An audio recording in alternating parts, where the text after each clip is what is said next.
ये हमारे ऊपर टैग लगा रहे हैं कि हम कांग्रेस के हैं। मैं खुद बीजेपी का बूथ अध्यक्ष हूँ। इसी प्रेजेंट टाइम में बीजेपी का बूथ अध्यक्ष हूँ विधानसभा बगरू से। अगर विधायक आज मेरे को ये बोल देगा कि ये बूथ अध्यक्ष नहीं है तो मैं खुद आज यहाँ से रिजाइन दे के मैं खुद चला जाऊँगा।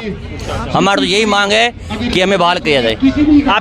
हम ये कह रहे हैं जो 5000 चूल्हे जो सरकार ने बुझाने का काम किया है, अगर ये जलाने का काम करती तो वाह वाह होती। और मैं खुद भी आरएसएस का सदस्य हूँ और प्राथमिक शिविर कर चुका हूँ और अभी वर्तमान में बीजेपी का सदस्य हूँ।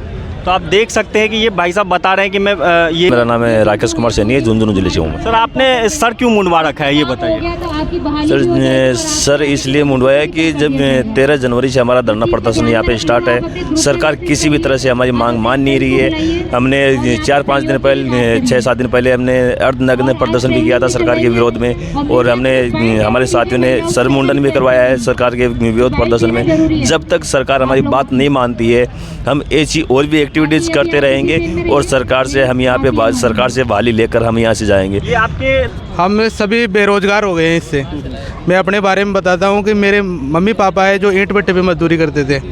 इस जॉब में आने के बाद मुझे लगा था कि हाँ कुछ अपना परिवार का पालन पोषण है वो हो पाएगा, लेकिन जैसे ही 25 तारीख को जो भजनलाल सरकार ने उसकी घोषणा की कि आप सभी को उठाया जा रहा है, उसके बाद में मैं खुद बेरोजगार हूँ।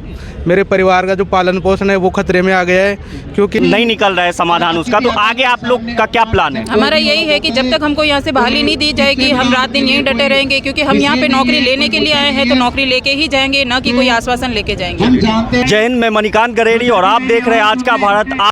फिर से आ गया हो जयपुर के शहीद स्मारक पर और आपको बता दूं कि राजस्थान में सरकार बदले हुए मुश्किल से 40 दिन हुए हैं। भजनलाल शर्मा सरकार को आए हुए आज 40 दिन भी नहीं हुए और ऐसे में एक विशाल समूह जो है धरने पे बैठा है। ये सोचने वाली बात है कि आखिरकार ये सोच बैठे क्यों हैं। अब देख सकते हैं हमारे पीछे जितने लोग हैं, ये शहीद स्मारक आपको दिख रहा होगा। अब ये आखिर क्या बात है कि एक विशाल समूह जो है, युवा साथी है, युवतियाँ हैं कुछ जो धरने पे बैठे हुए। अब मेरे सामने एक बोर्ड लगा हुआ है, इस पे मैं थोड़ा दिखाना चाहूँगा कि क्या लिखा है। देखिए, युवा मित्र संघर्ष समिति राजस्थान 5000 युवा मित्रों की बहाली के लिए अनिश्चितकालीन धरना है, धरना प्रदर्शन है। इसमें ये कह रहे हैं कि जब कांग्रेस की सरकार थी मुख्यमंत्री अशोक गहलोत की, तो इनको सरकार के जो कार्य कामकाज है उनको हर जनता तक पहुंचाने के लिए एक वैकेंसी निकाली थी। उसमें 5000 युवाओं को और युवतियों को, इसमें इनका कहना है कि हमने परीक्षा भी दिया था और उसके बाद बहाली होकर के सेलेक्ट होकर के हमें नौकरी मिली और 17,500 की मासिक सैलरी के साथ जो है इनको वेतनमान के साथ जो है इनको लगाया गया था नौकरी पे। और ये अपना काम भी किए। इनका कहना है कि लगभग 18 महीने तक इन्होंने ड्यूटी भी पूरी की और उनको बाकायदा सैलरी भी मिला। ऐसे में जैसे ही सरकार चेंज हुआ राजस्थान में, भजनलाल शर्मा की सरकार आई, तो 25 दिसंबर को एक आदेश जारी करते हैं कि ये जो युवा मित्र का जो वैकेंसी निकाली थी कांग्रेस गवर्नमेंट ने, उसको यथारूप से तत्काल प्रभाव से समाप्त किया जाए। तो अब ऐसे में ये लोग जो है धरना पे बैठे हुए हैं कि हमें फिर से बहाल करें। देख सकते हैं आप, इस पे लिखा हुआ है राजीव गांधी युवा मित्रों को बहाल करें। ये लोग किस लिए बैठे हैं, इनसे ही बात करेंगे और जानने का प्रयास करेंगे कि क्या पूरा मामला है। आप लोग धरने पे कब से बैठे हो? ये थोड़ा हमको 13 दिन हो गए सर। तो क्या आपकी कोई बात हुई है, आपके संगठन के लोग कोई बात हुई है आपसे?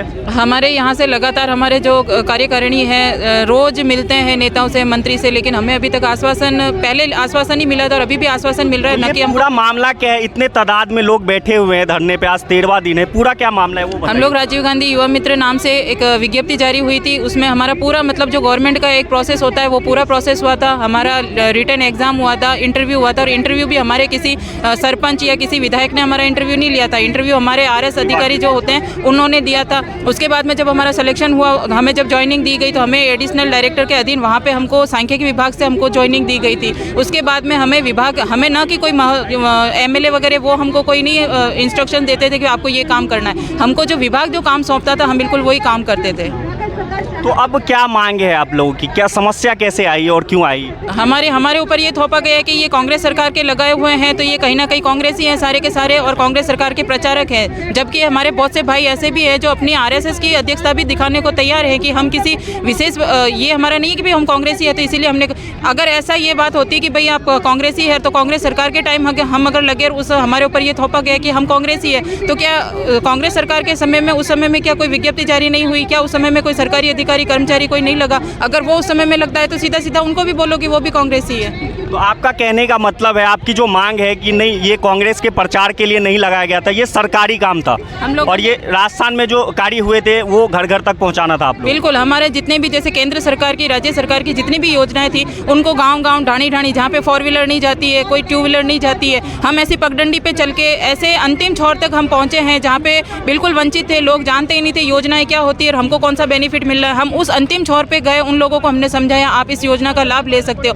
हमने प्रधानमंत्री आवास योजना पे भी काम किया है, हमने स्वच्छ भारत मिशन योजना, हमने उस पर भी काम किया है। एक चीज़ और, ये वैकेंसी कब आई और कब तक आप लोगों ने काम किया और सैलरी क्या थी उसके बारे में? हम लोगों ने करीब 2 साल काम किया है। हम जो हमारा पुराना बैच था हम लोगों ने 2 साल काम किया है और अभी जून में नए लोगों को और लिया गया था। जून में 13 जून को विज्ञप्ति जारी की गई थी और करीब 3 महीने से नए लोगों को और लिया गया। तो पहले जो 2500 लोग लगे हुए थे उनमें से भी हमारी छटनी की गई। अगर हम लोग कांग्रेसी होते और अगर हम लोग सीधे सीधे कहीं कांग्रेस का प्रचारक होते तो हमारी संख्या बल बढ़ाया जाता, हमको घटाया थोड़ी जाता। लेकिन कहीं ना कहीं विभाग को काम सौंपा गया था कि आप इनकी छटनी करो, जिनका काम अच्छे से नहीं होता है, जो योजनाओं पे खरे नहीं उतरते, जिनको योजनाओं की जानकारी अच्छे से नहीं होती है, आप उनको निकालो। तो हमारी ग्रेडिंग रख के हमको जो निकाला भी गया था उसमें से, और जहाँ 2500 लोग लगे थे उसमें से सिर्फ 1630 लोग ही बचे थे। फिर इन नए लोगों का चयन किया गया और 2500 लोग ये नए में लगे थे। तो ये आदेश कब आया था कि तत्काल प्रभाव से बंद किया जाए, वैकेंसी समाप्त किया? ये 25 दिसंबर को आदेश जारी किया गया था, जबकि हम तो उस समय भी विकसित भारत संकल्प यात्रा में कार्य कर ही रहे थे। तो आप ये 13 दिन से धरने पे बैठे हैं, मान लीजिए आपकी बात भी हो रही है और कोई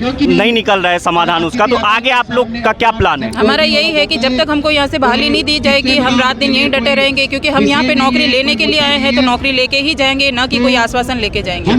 तो आप देख सकते हैं कि ये वाकई में परेशान है। इनका कहने का मतलब है कि इनको नौकरी लगाई गई थी गवर्नमेंट सरकार, कांग्रेस गवर्नमेंट के अंदर, लेकिन बीजेपी सरकार आते ही ये कह देती है कि ये कांग्रेस के प्रचार के लिए लगाया गया था, ये वैकेंसी जो है कांग्रेस के प्रचार के लिए बनाई गई थी, निकाली गई थी, न कि राज्य में जो विकास कार्य हो रहे हैं उसके लिए। तो ऐसे में सरकार जो है एक अध्यादेश पास करती है 25 दिसंबर को और तत्काल प्रभाव से इस वैकेंसी को जो है रद्द करने का आदेश दे देती है। और ऐसे में ये लोग बैठे हुए हैं, इन लोगों का कहना है कि नहीं हमें फिर से बहाल करो। क्या दिन है आप लोगों का, क्या मांगे है सरकार से?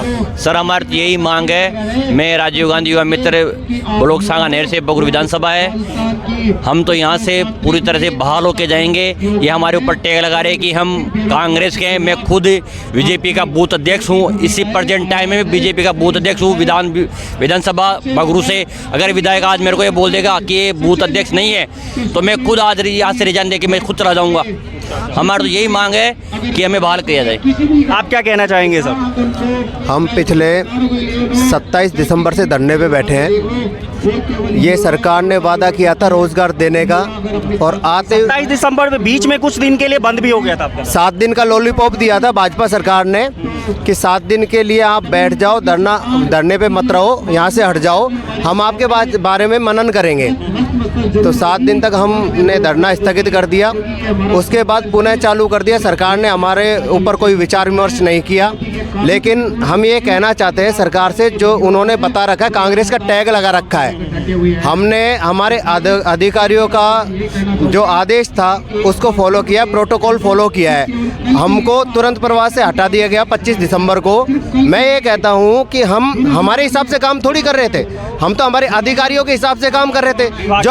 जो हमारे निर्देश आते थे आर्थिक और सांख्यिकी विभाग से, उसके अनुरूप हमें काम दिया जाता तो और हम कर रहे थे। अगर हमको हटाया जाता तो हमसे पहले उनको हटाया जाना था जो हमें काम दे रहे थे, उनको हटाती सरकार। लेकिन वो आप कहाँ से हैं? राजस्थान से? मैं अलवर जिले से पुरुषोत्तम वर्मा। आप कहाँ से वैसे? सर मैं खैरतल, नया जिला खैरतल से हूँ। और जिस प्रकार से सरकार क्या ने ये जो वैकेंसी है पूरे राजस्थान के अंदर थी, क्या किसी जिले वाइज? पूरे राजस्थान में बाकायदा कमेटी बैठी है, ISRS ने इंटरव्यू लिया है और प्रेस नोट जारी हुआ है, उसके अंतर्गत हमारी नियुक्ति हुई है। लेकिन हम एग्ज़ाम भी लगा है और जो नए लोग थे उन्होंने सिर्फ 3 महीने काम किया, जबकि 6 महीने तक तो उनको पहले आदेश थे 6 महीने के लिए, 3 महीने में ही हटा दिया। पता नहीं किस नीति के तहत सरकार ने काम किया है, हम इसका पुरजोर विरोध करते हैं। हम ये कह रहे हैं जो 5000 चूल्हे जो सरकार ने बुझाने का काम किया है, अगर ये जलाने का काम करती तो वाह होती। और मैं खुद भी आरएसएस का सदस्य हूँ और प्राथमिक शिविर कर चुका हूँ और अभी वर्तमान में बीजेपी का सदस्य हूँ। तो आप देख सकते हैं कि ये भाई साहब बता रहे हैं कि मैं ये आरएसएस से भी जुड़े हुए हैं, लेकिन सरकार जो है इनको ये कह करके ये इस विभाग को खारिज करना चाहती कि ये कांग्रेस ने बनाया था अपने कार्य को प्रचार करवाने के लिए, अपने सरकार के कार्य योजना का प्रचार करवाने के लिए, लेकिन ऐसा नहीं है। कुछ लोग बीजेपी से भी ये बूथ अध्यक्ष तक भी रह चुके हैं इधर। इन्होंने जैसे बताया आपका 13वां दिन है ये, इसके बाद यदि सरकार बात नहीं मानती है तो आगे का क्या प्लान है? देखो आगे तो पता पड़ेगा, लेकिन जब तक के हमारी मांगें नहीं मान ली जाती हैं तब तक हमारा अनशन जारी रहेगा लगातार निरंतर। कर दे राजस्थान में। मैं गंगानगर से हूँ साहब जी।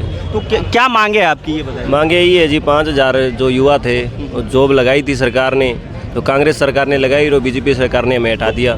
कांग्रेस सरकार में वैकेंसी आई और बीजेपी सरकार हटा रही है, तो क्या कह करके हटा रही है? कि आप वही तो यही बोल रही है कि जी आप कांग्रेस के मतलब हो, तो हमें तो पूरा बाकायदा इंटरव्यू हुआ था हमारी ट्रेनिंग हुई थी बाकायदा, उसकी तरफ हमें सरकार जो ब्लॉक सांख्यिकी जो ऑफिस है उन्होंने हमारा इंटरव्यू भी लिया था, हमें ट्रेनिंग भी दी थी, सारा कुछ एक मतलब जो जिस प्रकार से नौकरी मिलती है उसका पूरा प्रोसीजर के हिसाब से हुआ था।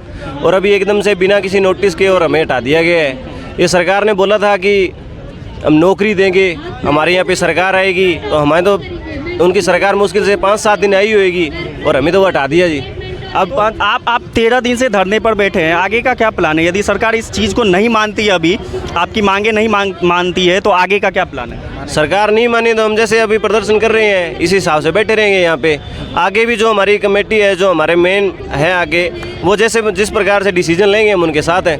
तो आप देख सकते हैं इतने तादाद में जो युवा साथी बैठे हुए हैं, उनका कहना है कि जब तक सरकार हमारी मांगे नहीं पूरी करती है तब तक हम ऐसे ही धरने पर बैठे रहेंगे। और आप देख सकते हो कि यहाँ पे 12 दिन से धरना चल रहा है और धरना के अंदर जो है कुछ लोग इतने दिन से परेशान होके अपना मुंडन भी करवा चुके हैं। आप देख सकते हैं यहाँ पे कि 4-5 लोग हैं, उन्होंने मुंडन भी कर लिया सरकार से ये कहने के लिए कि देखो सरकार, अब तो हमने अपने बाल भी मुड़वा लिया, अब तो हमारी जो मांग है वो पूरी कर दो। अब इनसे ही बात करेंगे कि क्या पूरा मामला था।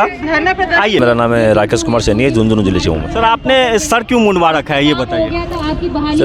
सर इसलिए मुंडवाया कि जब 13 जनवरी से हमारा धरना प्रदर्शन यहाँ पे स्टार्ट है, सरकार किसी भी तरह से हमारी मांग मान नहीं रही है। हमने 4-5 दिन पहले 6-7 दिन पहले हमने अर्धनग्न प्रदर्शन भी किया था सरकार के विरोध में, और हमारे साथियों ने सर मुंडन भी करवाया है सरकार के विरोध प्रदर्शन में। जब तक सरकार हमारी बात नहीं मानती है हम ऐसी और भी एक्टिविटीज़ करते रहेंगे और सरकार से हम यहाँ पे सरकार से बहाली लेकर हम यहाँ से जाएंगे। ये आपके लगभग हजारों की संख्या में युवा साथी है, तो सर कितने लोग मुड़वाए इस विरोध में?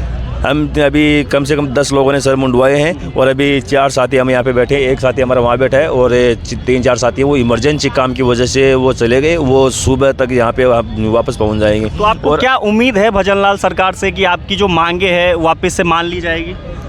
देखो सरकार को बात तो माननी पड़ेगी क्योंकि ये युवा शक्ति है।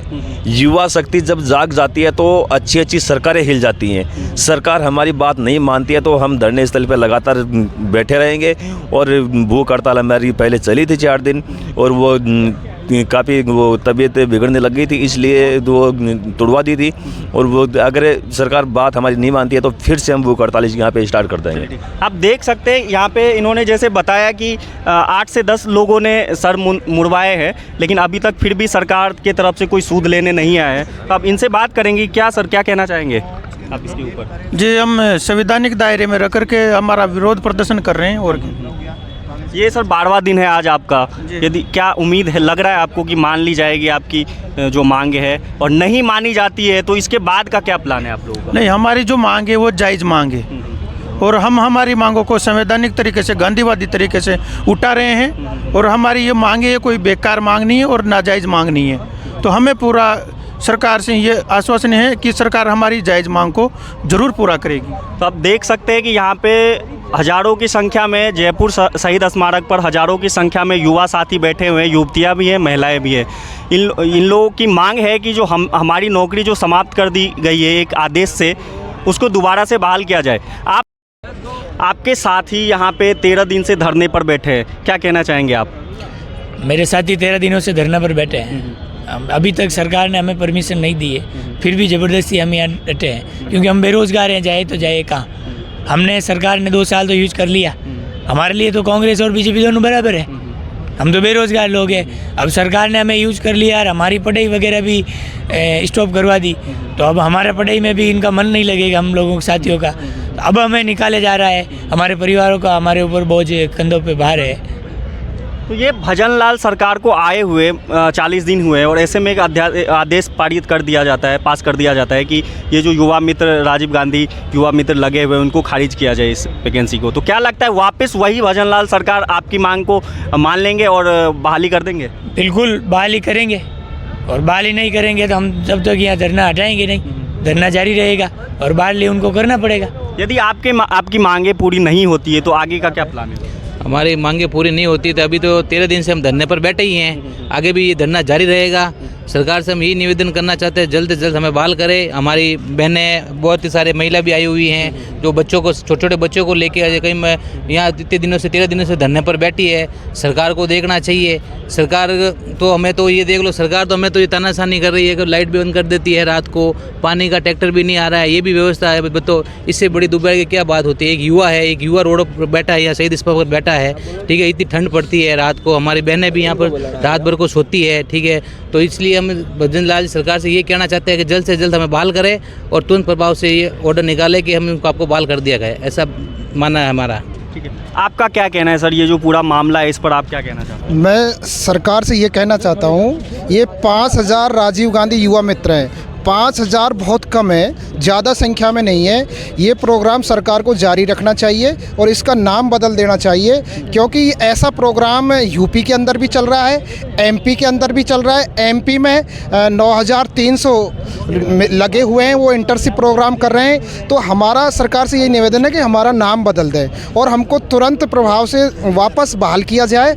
और जो सरकार की जो योजनाएँ हैं हम उनका प्रचार प्रसार कर रहे हैं। हमने विधवा महिलाओं को पेंशन दिलवाई है, हम उनको पालनहार दिलवाया है उनके बच्चों को, और जो बुजुर्ग महिलाएं हैं उनको पेंशन दिलवाई है। वहाँ पर हम उनके घर पे गए, उनके कागज़ों को साथ पे मोटरसाइकिल पे बैठा करके हम उनको ई मित्र की दुकान पे लेके गए, हमने उनको पूरा लाभ दिलवाया है। तो हमारा तो सरकार से ये निवेदन है कि आप जो हमको कार्य देंगे, जनगणना 2021 का भी कार्य करेंगे हम, और जो भी कोई सरकार की जो योजनाएँ हैं, केंद्र सरकार की योजनाएँ हैं, मोदी जी की जो योजना है, किसान सम्मान निधि योजना है, उजाला योजना है, जो भी है उन सब का हम अंतिम व्यक्ति पे, जो अंतिम छोर पे जो व्यक्ति बैठा है, झुग्गी झोंपड़ियों में जो बैठा है, अनपढ़ है, उसको पता नहीं है, तो हम उसका लाभ दिलवाएंगे। तो हमारा तो सरकार से यही निवेदन है कि हमको सरकार वापस बहाल करे और सरकार हमसे काम करवाए। हम सरकार को काम करने के लिए तैयार हैं। बस मैं इतना ही कहना चाहता हूँ। 13 दिन से आज लोग बैठे हुए, आप लोग धरने पर, क्या उम्मीद लग रही है आपको सरकार से कि ये जो आदेश निकाला है नौकरी समाप्ति की आप लोगों की, वो वापस से बहाल करेंगे? मेरे को लगता है कि सरकार को वापस लेना चाहिए सभी युवा मित्रों को, क्योंकि हम सभी बेरोज़गार हो गए हैं इससे। मैं अपने बारे में बताता हूँ कि मेरे मम्मी पापा है जो ईंट भट्टे पे मजदूरी करते थे। इस जॉब में आने के बाद मुझे लगा था कि हाँ कुछ अपना परिवार का पालन पोषण है वो हो पाएगा, लेकिन जैसे ही 25 तारीख को जो भजन लाल सरकार ने उसकी घोषणा की कि आप सभी को उठाया जा रहा है, उसके बाद में मैं खुद बेरोज़गार हूँ। मेरे परिवार का जो पालन पोषण है वो खतरे में आ गया है, क्योंकि मेरे मम्मी पापा की जो एज है वो 60-70 से ऊपर है। मैं 5 बहनों का अकेला भाई था जो कमाने वाला था परिवार में।